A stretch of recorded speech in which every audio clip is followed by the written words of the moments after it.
পদে কৈছে পূৰ্বে ক আছিল কৌশিক নামৰ ঋষি, এই মহাবিদ্যাতেহে জানিলা হৰিষি। কৌশিক নামৰ এজন ঋষি আছিল। তেওঁ এই নাৰায়ণ কবচ যিটো মহাবিদ্যা এইটো জানিছিল।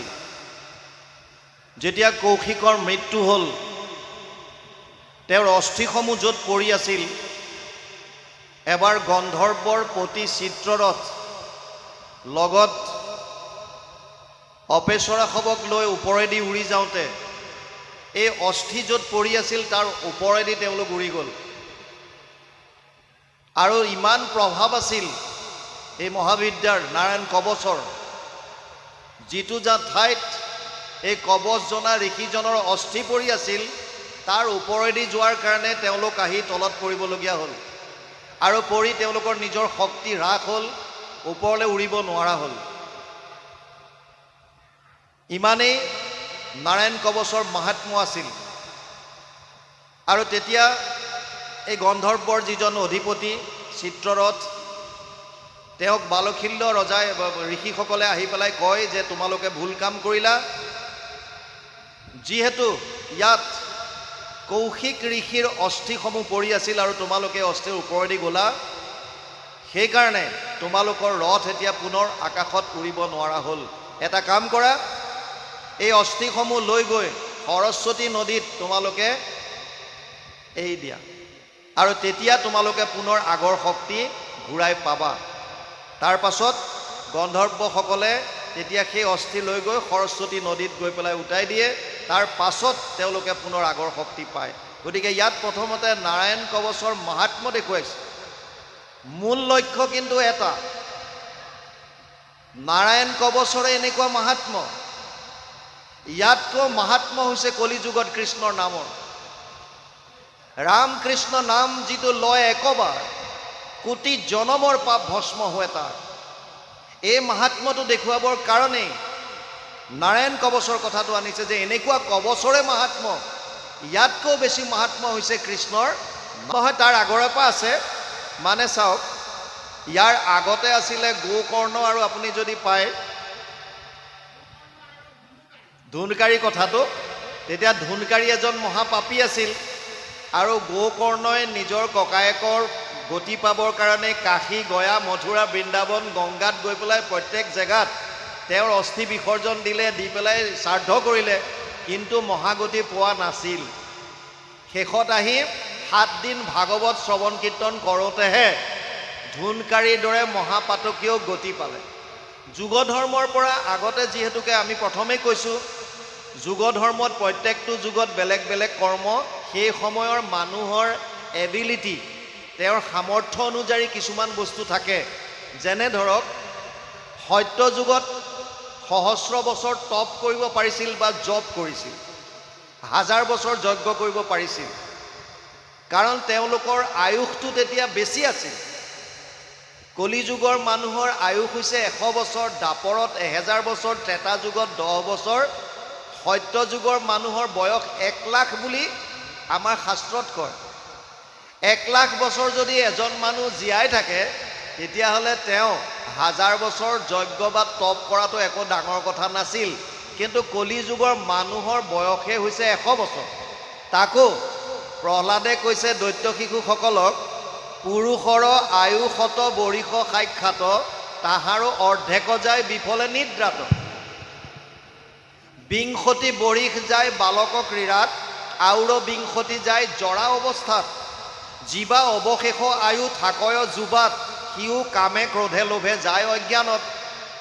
কলিযুগৰ মানুহৰ আয়ুস হৈছে 100 বছৰ, আধাটো শুই থাকোঁতে যায়। আপোনালোকে হয়তো ভাবিব পাৰে যে আমি 24 ঘণ্টাৰ 12 ঘণ্টাটো নুশুওঁ, আমি মেক্সিমাম শুলেতো 8 ঘণ্টামানহে শুওঁ, তেতিয়াহ'লে আধা কেনেকৈ হ'ল? ভাগৱতে ভুল কৈছে নেকি? ভাগৱতে ভুল কোৱা নাই। আপোনাৰ মানুহৰ জীৱনৰ এভাৰেজটো উলিয়াওক।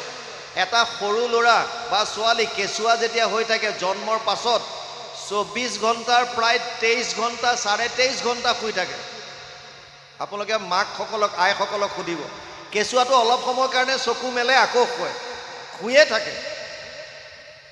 কাৰণ যেতিয়া সৰুতে সৰু সৰু মাইনাবিলাক মেক্সিমাম সময় দিনটোৰ তেওঁলোক শুই থাকে। আকৌ যেতিয়া বৃদ্ধ অৱস্থা আহিব তেতিয়াও আকৌ বেছি সময় শুই থাকে। গতিকে আল্টিমেটলি এভাৰেজ উলিয়াওঁতে আমাৰ আধাটো বয়স শুই থাকোঁতে যায়। 20 বছৰমান ক্ৰীড়া কৰি থাকোঁতে বালক অৱস্থাত যায়, 20 বছৰ বৃদ্ধ অৱস্থাত একো কাম বন কৰিব নোৱাৰা অৱস্থা এটা আহে, তেতিয়াও 20 বছৰমান যায়। মাত্ৰ যুৱ অৱস্থাত 10 বছৰমান সময় পায়। এইকণ সময়ো আমাৰ কাম ক্ৰোধ লোভ মোহ ইয়াতে আমি পাৰ কৰি দিওঁ। সেইকাৰণে কলি যুগৰ বেলেগ উপায়বিলাক দিলে সেইবিলাক উপায়ৰ দ্বাৰা ইয়াত গতি পোৱাটো সম্ভৱ নহয়, কাৰণ তেনেধৰণে নীতি নিয়ম কৰিবলৈ ইমান সময় মানুহৰ হাতত নাই। সেইকাৰণে একেবাৰে সহজ সুলভ আমাক উপায় এটা দি গ'ল, যিটো উপায় কৈছে কেৱল নাম মাত্ৰ ল'লেই হ'ল। হৰিৰ নামেব নামেব নামেব মম জীৱনম কলৌ নাস্তেইব নাস্তেইব নাস্তেইব গতিৰ অন্যথা। নাৰদে কৈছে কলি যুগত কেৱল নাম নাম আৰু নাম, নামৰ বাহিৰে আৰু বেলেগ একো নাই। সেইকাৰণে কৃষ্ণৰ নামৰ মাহাত্ম্য দিবৰ কাৰণে এই কথাখিনি আনিছে। ইয়াৰ পিছত কি আহে অকণ গৈ লওক। এতিয়া যিসকলে ধ্যান যজ্ঞ পূজা এইসকলেতো গতি পোৱা নাছিলে। ধ্যানৰ অন্তত 10 নাম জপ কৰিব লাগে, তাৰপিছত যজ্ঞ অন্তত অষ্টনাম জপ কৰিব লাগে ভগৱন্তৰ, আৰু পূজাৰ অন্তত 12 নাম জপ কৰিব লাগে। যজ্ঞৰ পূজাৰ কহিছে যেনমতে ফল, হৰি নামেহে তাক কৰয় সফল। হৰি নাম নল'লে তেতিয়াও সফল হোৱা নাছিল কৃষ্ণ। নোৱাৰে। চাওক 3টা মাৰ্গ দিছে উদ্ধৱক। উদ্ধৱক বৈকুণ্ঠ প্ৰয়াণৰ প্ৰাক মুহূৰ্তত ভগৱান কৃষ্ণই কৈছিল যে হে উদ্ধৱ, মোক পাবৰ কাৰণে 3টা মাৰ্গ আছে। যোগত্ৰায়ময়ী প্ৰোক্তা নৰনম শ্ৰেয় বিধিচ্ছয় জ্ঞানম কৰ্মম চা ভক্তিম চা না উপায় অন্য অস্তি কুত্ৰাচিত। যিটো বাপজনাই কৈছে 11:20-6 একাদশ স্কন্ধ 20 অধ্যায় 6 নম্বৰ শ্লোক ভাগৱত। তাত কৈছে যে হে উদ্ধৱ, মোক পাবৰ কাৰণে 3টাই মাৰ্গ আছে।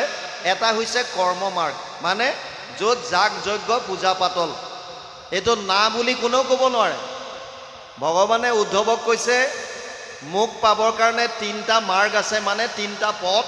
এটাত কৈছে কৰ্ম মাৰ্গ, যিটো কৰ্মকাণ্ড বুলি কয়, য'ত যাগ যজ্ঞ পূজা পাতল ইত্যাদিবিলাকৰ প্ৰভিজন আছে।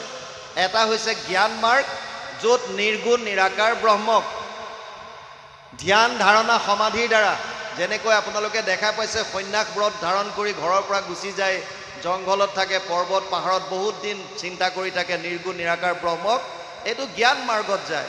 আৰু এটা হৈছে ভক্তি মাৰ্গ, য'ত ঘৰতে থাকি আমি ভকতৰ সংগত সমস্ত ভূতত ব্যাপী আছো মই হৰি, সবাকো মানিবা তুমি বিষ্ণু বুদ্ধি কৰি, এই সত্যটো উপলব্ধি কৰি কৃষ্ণত একান্ত শৰণ হৈ ভকতৰ সংগত তেওঁৰ লীলাসমূহ শ্ৰৱণ কীৰ্তন কৰি আমি একেই গতি পাব পাৰোঁ। এতিয়া ঘটনা হ'ল, যদি 3টা মাৰ্গ দিছে তেতিয়াহ'লে উদ্ধৱক কিয় ক'লে যে জ্ঞান কৰ্ম ভকতি কহিলো কৰি ভেদ, ভকতি পৰম পন্থ দিলো পৰিছে? সিদ্ধান্ত কিয় দিলে? যদি 3টা মাৰ্গ ভাগৱতত আছে আৰু নিজে ভগৱানে কৈছে যে মোক পাবলৈ 3টা পথ আছে, তুমি এনেকৈ ডাইৰেক্ট আহিব পাৰা, ইফালেও আহিব পাৰা, ইফালেও আহিব পাৰা, কিন্তু মোৰ সিদ্ধান্ত হৈছে ৰাজমাৰ্গটো অৰ্থাৎ ভক্তি মাৰ্গ। বাকীকেইটা কিয় ছাইড কৰিলে? ইফালে সেইজন ভগৱান কৃষ্ণই অৰ্জুনক গীতাত কৈছে সমো অহম সৰ্বভূতেষু নামে দেশ অস্তি না প্ৰিয়, নৱম অধ্যায় 29 নম্বৰ শ্লোক।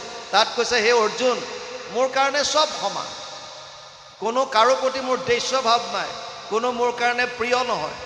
যদি তোমাৰ দৈস্যভাৱ কাৰো প্ৰতি নাই, তেতিয়াহ'লে কৰ্ম মাৰ্গ আৰু জ্ঞান মাৰ্গটোক ভাৱজনে কোৱাৰ দৰে ছাইড কিয় কৰি ভক্তি মাৰ্গক শ্ৰেষ্ঠত্ব কিয় দিলা?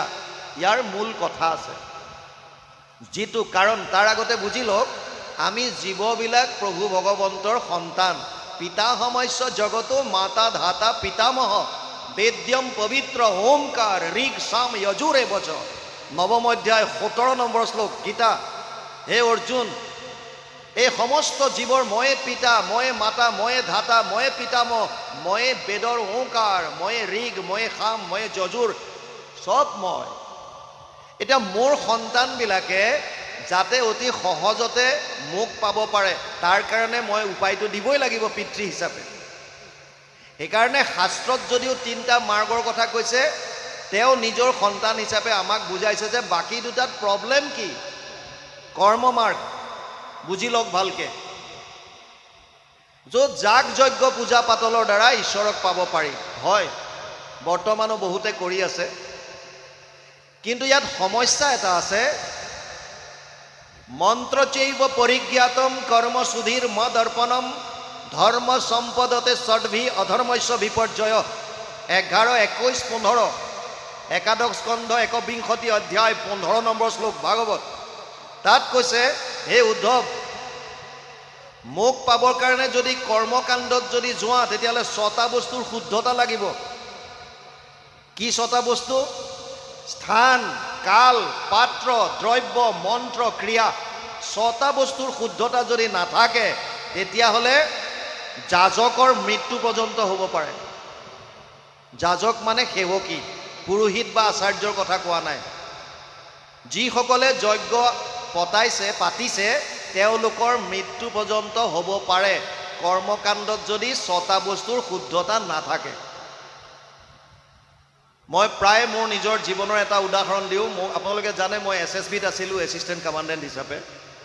মোৰ ৰঙিয়াত পোষ্টিং থাকোঁতে নলবাৰীৰ এটা জেগাত শতবাৰ্ষিকী মনসা পূজাৰ উপলক্ষে তেওঁলোকে এখন ধৰ্ম আলোচনী সভা পাতিছিল, আৰু তাত বিভিন্নজন পণ্ডিতক বিপ্ৰক তেওঁলোকে নিমন্ত্ৰণ দিছিল, বিদগ্ধ পণ্ডিতসকল। আৰু কেইজনমান ল'ৰা আমাৰ ওচৰলৈ আহি ক'লে যে ছাৰ, আপুনিও এই আলোচনাত ভাগ ল'ব লাগে, ৰাইজে আপোনাৰ কথা কৈছে।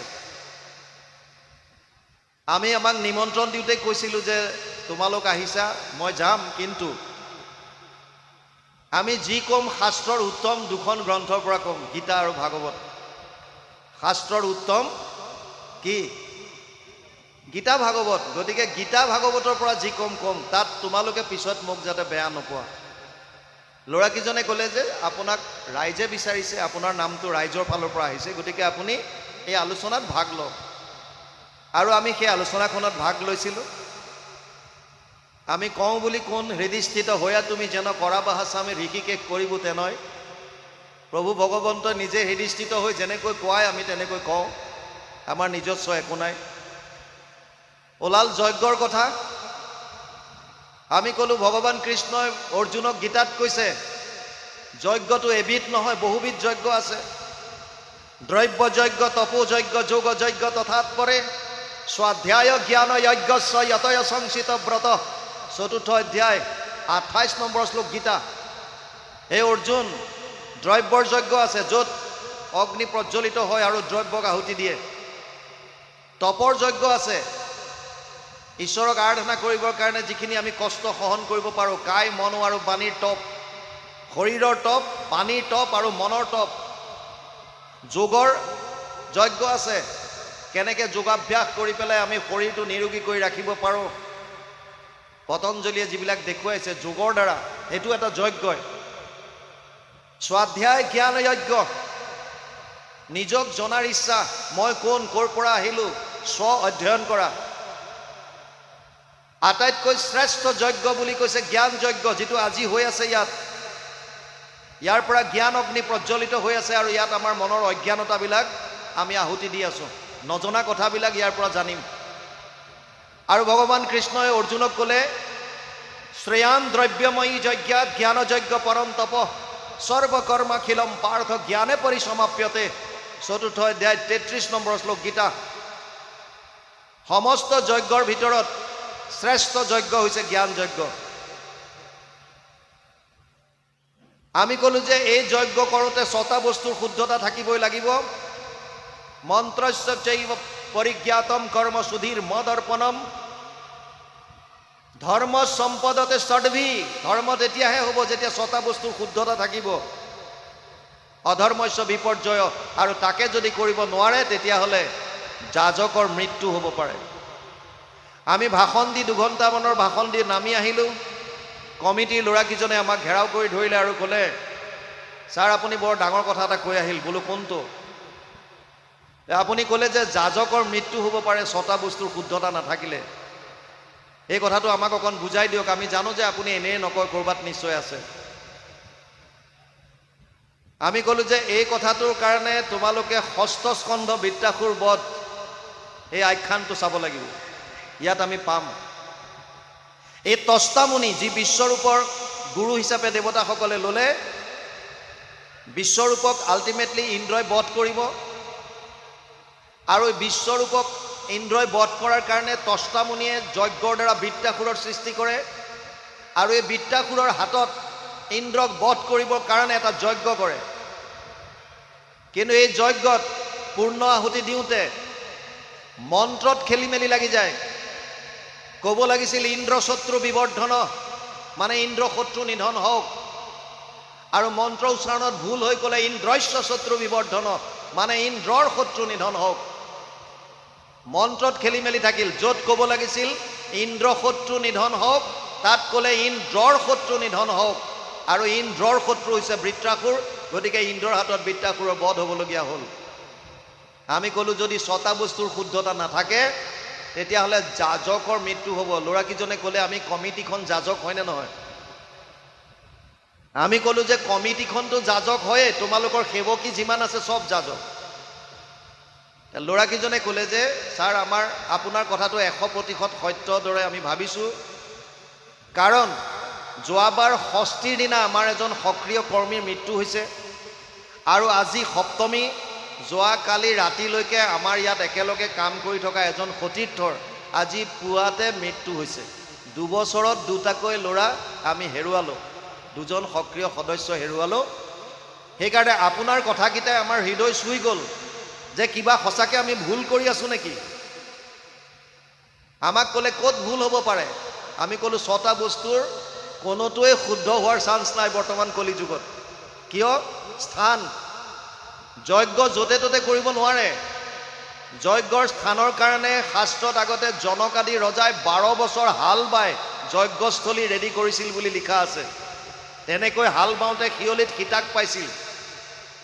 কাল, সময়, নিৰ্দিষ্ট সময়ত যিটো যজ্ঞ কৰিব লাগে, যিটো পূজা যেনেকৈ কৰিব লাগে তেনেকৈ যদি কৰিব নোৱাৰে, হ'লে বিপৰীত হোৱাৰ চান্স বেছি।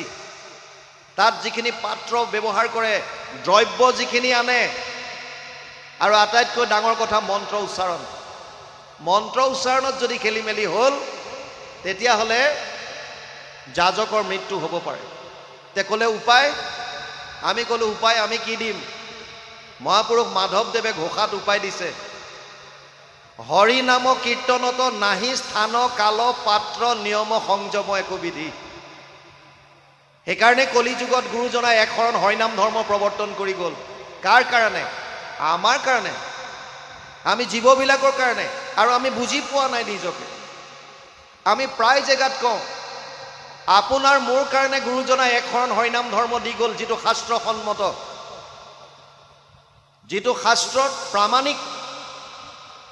আমাক যোৱাবাৰ শংকৰ জন্মোৎসৱত গুজৰাটত নিমন্ত্ৰণ দিছিল। আমি গুজৰাটলৈ গৈছিলোঁ নিৰ্দিষ্ট বক্তা হিচাপে অসমৰ পৰা।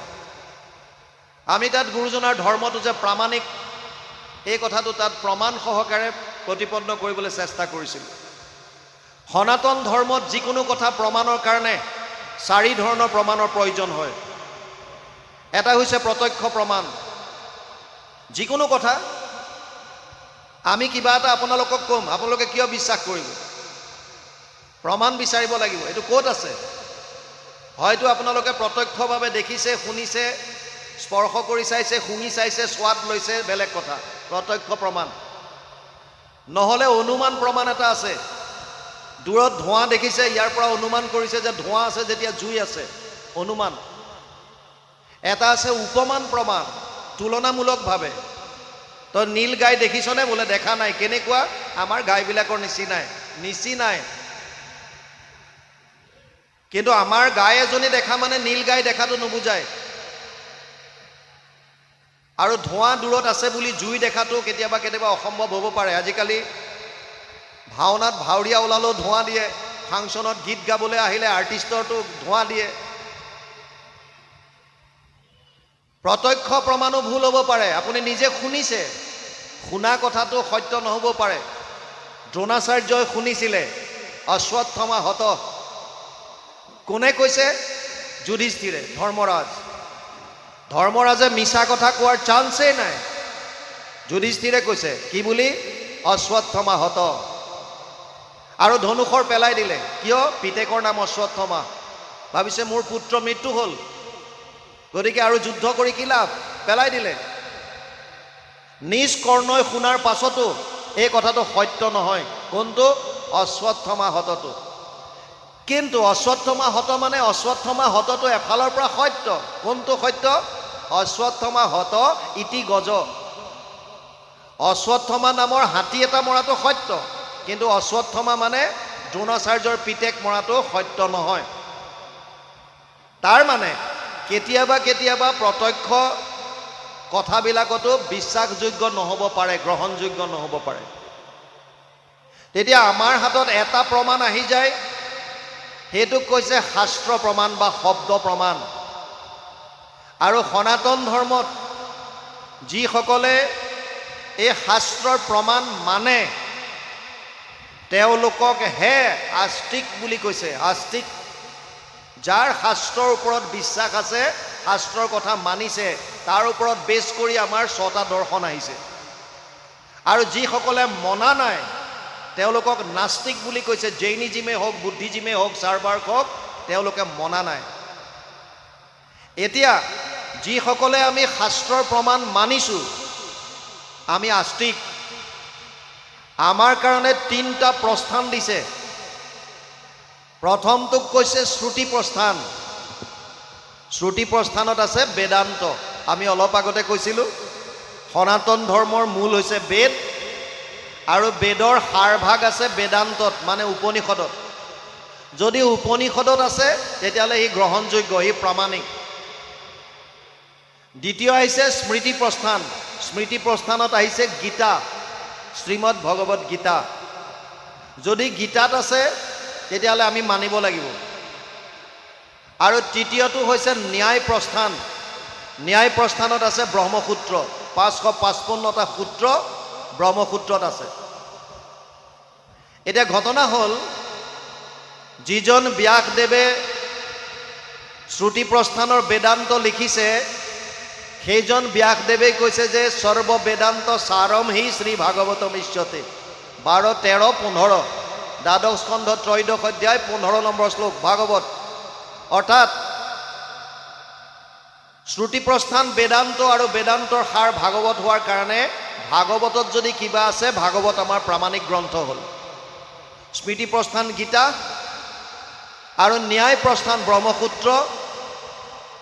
যিজন ব্যাসদেৱে ব্ৰহ্মসূত্ৰ লিখিছে, সেইজন ব্যাসদেৱে গৰুড় পুৰাণত লিখিছে অৰ্থ অয়ম ব্ৰহ্মসূত্ৰানাম। ভাগৱত গ্ৰন্থ ব্ৰহ্মসূত্ৰৰ টীকা ভাষ্য বুলি লিখিছে। ইয়াতে ব্যাখ্যা কৰিছে সূত্ৰবিলাকৰ। আল্টিমেটলি শ্ৰুতি প্ৰস্থানৰ পৰা ভাগৱত আহিল, ন্যায় প্ৰস্থানৰ পৰাও ভাগৱত আহিল, আৰু স্মৃতি প্ৰস্থানৰ পৰা গীতা। দুখন গ্ৰন্থ আমাৰ প্ৰামাণিক হিচাপে আহিল। এখন হৈছে গীতা আৰু এখন হৈছে ভাগৱত। সেইকাৰণে কোনোবা মহাপুৰুষে লিখি থৈ গ'ল শাস্ত্ৰৰ উত্তম গীতা ভাগৱত বুলি। গীতা ভাগৱতত কি আছে? এতিয়া 700 শ্লোকৰ গীতা, 574টা শ্লোক ভগৱান কৃষ্ণই অৰ্জুনক কৈছে। প্ৰথমতে অৰ্জুনৰ সংশয় নিৰাকৰণ কৰি গৈ আছে, শেষত সিদ্ধান্ত দিছে এটা, সৰ্বগুহ্যতমম ভূয় শৃণুমে পৰমম বচ ইস্তোষিমে দৃঢ়মিতি তত বক্সামিতে হিতম। 8দশ অধ্যায় 64 নম্বৰ শ্লোক গীতা। হে অৰ্জুন, তোক এতিয়া গোপনীয়ৰ পৰা গোপনীয় কথাটো কওঁ শুন। ফাইনেল যিটো সিদ্ধান্ত কি দিলে? সৰ্বধৰ্মান পৰিত্যাজ্য মাম একম শৰণম ব্ৰজ অহম ত্ব সৰ্ব পাপেভ্যো মোক্ষয়িষ্যামি মা শুচ। 8দশ অধ্যায় 66 নম্বৰ শ্লোক গীতা। সৰ্বধৰ্ম এৰি এক শৰণ সাক্ষাৎ, সুদৃঢ় বিশ্বাসে সখী লৈ কোৱা মাত, নকৰিবা ভয় হেৰা কৰো অংগীকাৰ, সমস্ত পাপত মই কৰিব নিস্তাৰ।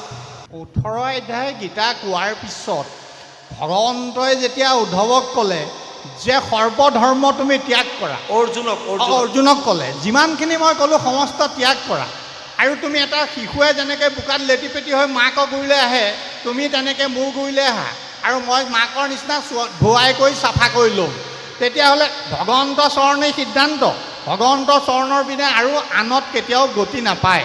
সেইকাৰণে আমাৰ ইয়াৰ আগত ওলাইছিলে যে যাগ যজ্ঞৰ পূজা পাতলৰ কথা, ভগৱন্ত প্ৰভু যেতিয়া বৈকুণ্ঠলৈ গ'ল সকলো ধৰ্ম বোলে তেওঁ লৈ গ'ল, একস্থানে নাম ধৰ্মহে স্থলে। আৰু দ্বিতীয়তে সেই নাম সকলো ধৰ্ম ক'ত দিলে? বোলে ভকতক, হয়নে বাৰু? দেৱতো তীৰ্থতকৈ ভকতেহে বৰ, ভকতক ভজিলে গুচে কৰ্মজৰ। ভকতসকলে যে আশীৰ্বাদ তেৱেহে মিলে কৃষ্ণৰ প্ৰসাদ, ভকতে আশীৰ্বাদ নিদিয়ালৈকে কৃষ্ণৰ প্ৰসাদ নিমিলে।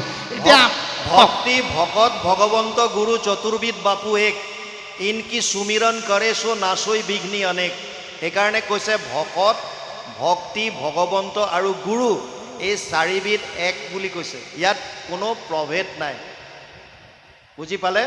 সেইটো কথা কৈছে। সেইকাৰণে এতিয়া মোৰ কথাটো এনেকুৱা, আমাৰ বহুতে ভাবে যে গুৰুজনাইহে এক শৰণ বুলি কৈ গ'ল, নহয়। তত্ত্বটো বুজক। ৫,৫০০ বছৰ আগত ভগৱান কৃষ্ণইহে অৰ্জুনক দি গৈছিল এক শৰণৰ কথা। সৰ্বধৰ্মান পৰিত্যাজ্য মাম একম শৰণম ব্ৰজ, সব বাদ দি মোট এক শৰণ ল। ইণ্টাৰেষ্টিং কথা হৈছে ৫,৫০০ বছৰৰ আগত কৃষ্ণই অৰ্জুনক যি এক শৰণৰ কথা কৈ গৈছিল, ভাৰতত তেতিয়াৰ পৰা এতিয়ালৈকে বহুবিলাক ধৰ্ম প্ৰৱৰ্তক আহিল, ধৰ্ম প্ৰচাৰক আহিল, যিবিলাকে গীতাৰ এই শ্লোকটো তেওঁলোকে বহু জেগাত উচ্চাৰণো কৰে, কিন্তু ইয়াৰ তত্ত্বটো তেওঁলোকে মানুহক বুজাই দিব নোৱাৰে। কাৰণ যদি সত্যটো বুজাই দিয়ে তেতিয়াহ'লে বহুতৰ ব্যৱসায়বিলাক বন্ধ হৈ যাব। কেৱল শ্ৰীমন্ত শংকৰদেৱে সৎ সাহস কৰি পেলাই পঞ্চদশ শতিকাত ক'লে যে এক দেৱ মানে এক দেৱ, এক দেৱ, এক সেৱ এক বিনে নাই কেৱ। অৰ্থাৎ যেতিয়া ভগৱান কৃষ্ণই অৰ্জুনক কৈছে, সেইজন ভগৱন্তই শ্ৰীমন্ত শংকৰদেৱ হিচাপে আহিছে, তেওঁ আকৌ পুনৰ মানুহখিনিক এই কথাটোকে কৈ গ'ল যে তোমালোকে বেলেগ আৰু কলিযুগত একো কৰিবলগীয়া নাই, কেৱল মোৰ ওচৰত শৰণ লোৱা। আশ্ৰয় বুলি যিটো ক'লে দ্বাদশ স্কন্ধত আশ্ৰয় দিছে, কেৱল মোৰ ওচৰত শৰণ ল'লে পৰম গতি লাভ কৰিব পাৰিবা। সেইকাৰণে এক শৰণ হৰিনাম ধৰ্মৰ এক শৰণ ভাগ গীতাৰ পৰা আনিছে। আৰু আহিছে হৰিনাম। হৰিনাম বহুতে কয় পদ্মপুৰাণৰ সহস্ৰ নামৰ পৰা, একদম সত্য। কিন্তু আমি যদি প্ৰামাণিক গ্ৰন্থ হিচাপে ভাগৱত ভাগো চাওঁ, ১৮,০০০ শ্লোক, ৩৩৫টা অধ্যায়, ৫,৯৬,০০০ শব্দ, শেষৰ শ্লোকটোত কৈছে নাম সংকীৰ্তনম য়স্য সৰ্ব পাপ প্ৰণাশনম প্ৰণামো দুঃখ সমানা তম নমামি হৰিম পৰম। ১২, ১৩, ২৩ দ্বাদশ স্কন্ধ ত্ৰয়োদশ অধ্যায় ২৩ নম্বৰ শ্লোক ভাগৱত। তাত কৈছে কলিযুগত কেৱল প্ৰভু ভগৱন্তৰ নাম সংকীৰ্তনৰ দ্বাৰাই আমি পৰম গতি লাভ কৰিব পাৰিম, মনৰ সমস্ত দুখৰ পৰা আমি পৰিত্ৰাণ পাব পাৰিম। গতিকে যি তিনিটা প্ৰস্থান আছিল, শ্ৰুতি প্ৰস্থান, স্মৃতি প্ৰস্থান, ন্যায় প্ৰস্থান, তিনিটা প্ৰস্থানৰ দুখন প্ৰামাণিক গ্ৰন্থ গীতা ভাগৱত, আৰু গীতা ভাগৱত দুইটাই কৃষ্ণত শৰণ আৰু তেওঁৰ নাম লীলাৰ শ্ৰৱণ কীৰ্তনৰ কথাই আমাক কৈছে। সেইকাৰণে গুৰুজনাই প্ৰৱৰ্তন কৰি যোৱা এক শৰণ হৰিনাম ধৰ্ম সম্পূৰ্ণৰূপে প্ৰামাণিক। এই সত্যটোকে বহুতে বুজাবলৈ নগৈ তেতিয়া অমুকে এনেকুৱা কৰিছিল, অমুকে তেনেকুৱা কৰিছিল, যুগ ধৰ্মৰ কাৰণেতো চবেই বেলেগ বেলেগ দিয়েই থৈ গৈছে। আপুনি অলপ দিনৰ আগলৈকে যেতিয়ালৈকে ঠাণ্ডা আছিল, আপোনালোকে চবেই চুৱেটাৰ পিন্ধিছিল, জেকেট পিন্ধিছিল, স্কাৰ্ফ লৈছিল। কিন্তু গৰম দিনত আপোনালোকে সেয়া বস্ত্ৰ পৰিধান কৰিব নেকি? কেতিয়াও নকৰে। কিয়? সময়ৰ কাৰণে। সময়ত যিটো বস্তুৰ প্ৰয়োজন, যিটো সময়ত যিটো বস্তুৰ প্ৰয়োজন আমি সেইটো কৰিব লাগে। বৰ্তমান কলিযুগৰ অতি ভয়াৱহতা, ইয়াৰ পৰা পৰিত্ৰাণ পোৱাৰ কেৱল এটাই উপায় দি গৈছে, সেইটোৱে হৈছে প্ৰভু ভগৱন্তৰ নাম। আৰু সেইকাৰণেই গুৰুজনাই আমাক এক শৰণ হৰিনাম ধৰ্মটো দি থৈ গৈছে, যাতে আমাৰ মানুহখিনিয়ে ইয়াক আশ্ৰয় কৰি এই দুখ কষ্ট বা আমাৰ যি তিনিটা তাপৰ পৰা আমি তাপিত হৈ আছোঁ, ইয়াৰ পৰা যাতে পৰিত্ৰাণ পাই আমি যাব পাৰোঁ। হয় হয় হয় কৃষ্ণ বৰ সুন্দৰ কথা কৈছে বাপজনে কৰ্ম অকৰ্ম আৰু বিকৰ্ম কৰ্ম কাক কয় চাওক প্ৰথম কথা বুজক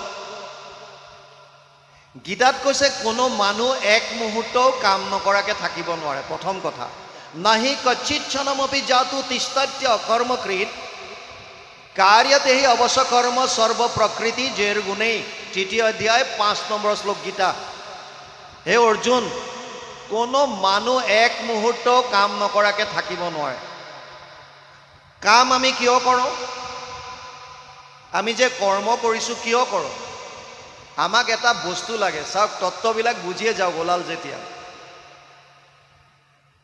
পৃথিৱীত বৰ্তমান মানুহৰ সংখ্যা 700 কোটিৰ ওপৰত আছে 700 কৰোৰতকৈ বেছি কাৰো লগত কাৰো মিল নাই এজন মানুহৰ লগত এজন মানুহৰ মিল নাই ইমান অমিল ইভেন আপুনি এখন পথাৰত 1000টা যদি গাই পোৱালি এৰি দিয়ে আৰু তাত যদি এজনী গাই এৰি দিয়ে বাকীবিলাক পোৱালিয়ে গাখীৰ খাবলৈ আহিলে লঠিয়াই দিব নিজৰ পোৱালিটোক 1000টা পোৱালিৰ মাজতো বিচাৰি পাব কাৰণ বৈষম্য এজোপা গছত যদি 1000টা ফল আছে এটাৰ লগত এটাৰ মিল নাই বৈষম্য গোটেই সংসাৰখন বৈষম্যতাৰে ভৰি আছে ইণ্টাৰেষ্টিং আমাৰ ফিংগাৰ প্ৰিণ্টছবিলাক এটাৰ লগত এটাৰ মিল নাই আমাৰ বাওঁহাত আৰু সোঁহাতৰ RTI আৰু LTI বুলি যিটো কয় আমি বাওঁহাতৰ লগাওঁ আইসকলে সোঁহাতৰ লগায় বুঢ়া আঙুলিৰ চাপ এইকণ জেগা ইয়াত যিকেইডাল ৰেখা আছে এই ৰেখাকেইডালো কাৰো লগত কাৰো মিল নাই ইমান বৈষম্যতাৰে ভৰা এখন সংসাৰ প্ৰভু ভগৱন্তৰ সৃষ্টি ইমান অতুলনীয় কিন্তু ইমান বৈষম্যতাৰে ভৰা এখন সংসাৰত এটা বস্তুৰ সমানতা আছে সেইটো হ'ল আমাক সকলোকে আনন্দ লাগে প্ৰত্যেকজন মানুহক আনন্দ লাগে আৰু এই আনন্দ পাবৰ কাৰণে আমি কাম কৰোঁ কৰ্ম কৰোঁ আপুনি যদি বহি আছে কিয় বহিছে আনন্দ পাবলৈ শুইছে কিয় শুইছে আনন্দ পাবলৈ ক'ৰবালৈ গৈছে কিয় গৈছে আনন্দ পাবলৈ আল্টিমেটলি আমাক আনন্দ লাগে আৰু আনন্দ পাবৰ কাৰণে আমি কৰ্ম কৰিছোঁ প্ৰতিটো কৰ্মৰ বিপৰীতে তিনি ধৰণৰ ফল আহে অনিষ্টম ইষ্টম মিশ্ৰম চ ত্ৰিবিধা কৰ্মনা ফলম ভৱতী অত্যাগিনাম প্ৰত্য নাতু সন্ন্যাসিনা ক্বচিত অষ্টাদশ অধ্যায় 12 নম্বৰ শ্লোক গীতা তাত কৈছে প্ৰত্যেকটো কৰ্মৰ বিপৰীতে তিনি ধৰণৰ ফল থাকে এটা ভাল এটা বেয়া এটা মিশ্ৰিত অনিষ্ট ইষ্ট আৰু মিশ্ৰিত মানে পাপ পুণ্য আৰু পাপ পুণ্যৰ মিশ্ৰণ এতিয়া কৰ্ম কাক কয় যিবিলাক বস্তু আমি সকামভাৱে শাস্ত্ৰবিহিত কৰ্মবিলাক যেতিয়া কৰোঁ তাক কৰ্ম বুলি কৈছে গীতাত যেতিয়া আপুনি সকামভাৱে মানে কৰ্ম আপুনি কৰিছে কিহৰ কাৰণে কৰিছে আনন্দ পাবলৈ এটা সকাম মনোভাৱ লৈ যিকোনো অৰ্থৰ কাৰণে আপুনি যেতিয়া কৰ্ম কৰিছে সেইটো কৰ্ম বুলি অভিহিত কৰিছে যদি কৰ্মটো কৰোঁতে আপোনাৰ মনত কৰ্তাপন ভাৱটো নাই মানে আপুনি নিজৰ কৰ্মটো প্ৰভু ভগৱন্তৰ চৰণত অৰ্পণ কৰি দিলে এই কৰ্মৰ ফলটোৱে আপোনাক বান্ধিব নোৱাৰে সেইটো তেতিয়া আপোনাৰ গীতাৰ মতে অকৰ্ম হৈ গ'ল তাৰ মানে আপুনি যিখিনি কৰ্ম কৰিছে নিজৰ স্বাৰ্থৰ কাৰণে নহয় লোকৰ হিতৰ কাৰণে কৰিছে আৰু আপুনি মই কৰিছোঁ বুলি অহংভাৱটো তাত নাই প্ৰকৃতি ক্ৰিয়া মানানি গুণ কৰ্মানি সৰ্বস্ব অহংকাৰ বিমূঢ়াত্মা কৰ্তা অহমিতি মন্যতে তৃতীয় অধ্যায় 27 নম্বৰ শ্লোক গীতা যিবিলাকে ভাবে মই কৰিছোঁ বুলি সেইবিলাককতো অহংকাৰী আৰু মূৰ্খ অজ্ঞানী বুলি কৈছে কৰ্ম অকৰ্ম তেতিয়া হ'ব যেতিয়া আপুনি প্ৰতিটো কৰ্ম লোকৰ হিতৰ কাৰণে কৰিব আৰু আপুনি কৰ্তাপনৰ ভাৱটো তাত ফুটাই নাথাকে মই কৰিলোঁ বুলি এইটো মই কৰিলোঁ মোৰ দ্বাৰা এইখিনি হ'ল মই অমুকটো কৰিছোঁ এইটো যদি নাথাকে আৰু বিকৰ্ম কাক কয় যদি আপুনি কৰ্মখিনি বেলেগৰ অহিত চিন্তা কৰি কৰিলে মানে আপোনাৰ কৰ্মটোৱে যদি বেলেগৰ অন্যায় সাধিছে, অহিত হৈছে, তেতিয়াহ'লে আপোনাৰ কৰ্মবিলাক বিকৰ্ম হ'ব। আৰু যিমানবিলাক শাস্ত্ৰই নিষিদ্ধ কৰিছে, এই নিষিদ্ধ কৰ্মবিলাককো বিকৰ্ম বুলি কয়। ক্লিয়াৰ হ'ল বাপ? কৰ্ম সকামভাৱে যিখিনি কৰা হয়, অকৰ্ম যিবিলাক কৰ্ম প্ৰভু ভগৱন্তৰ চৰণত অৰ্পণ কৰি দিলে বেলেগৰ হিতৰ কাৰণে কৰিছে, আপোনাৰ তাত কোনো স্বাৰ্থ নাই, কৰ্তাপনৰ ভাৱ নাই, যিটো কৰ্মই আপোনাক বান্ধিব নোৱাৰে, যিটো ফল আপুনি নাপায়। আৰু বিকৰ্ম হৈছে যদি বেলেগৰ অহিত চিন্তা কৰি কৰ্ম কৰিছে বা শাস্ত্ৰই যিবিলাক নিষিদ্ধ কৰিছে এইবিলাক যদি কৰ্ম কৰিছে, তেতিয়াহ'লে তাক বিকৰ্ম বুলি কৈছে। কৃষ্ণ। পুনৰ আমি পাঠলৈ ঘূৰি আহোঁ। হয়।